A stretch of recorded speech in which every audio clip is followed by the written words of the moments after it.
Hello, my lovely anatomists and physiologists. Michele Glass here, and we're back in my yoga space to talk about the two types of muscle contractions, isometric and isotonic.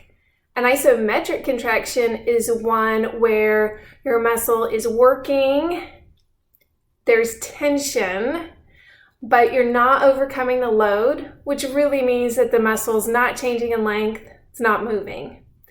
And isotonic contractions are the opposite. So isotonic, you're working the muscle, you're building tension, and you're overcoming the load.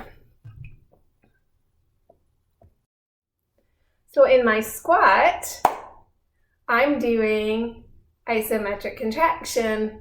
I've got tension in the muscle of my legs. I'm holding myself in place, but I'm not producing any change in length. There's no movement. If I then stand up, that's an isotonic contraction. Bring myself back down, that's isotonic, and then hold is isometric. Now you saw my isotonic contractions could be standing up or coming back down, right?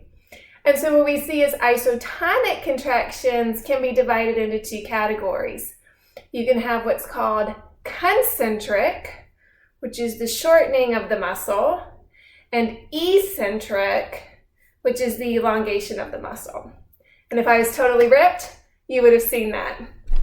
So concentric is shortening of the muscle, and then eccentric is that controlled elongation, right? So let's see if we can practice that in real life.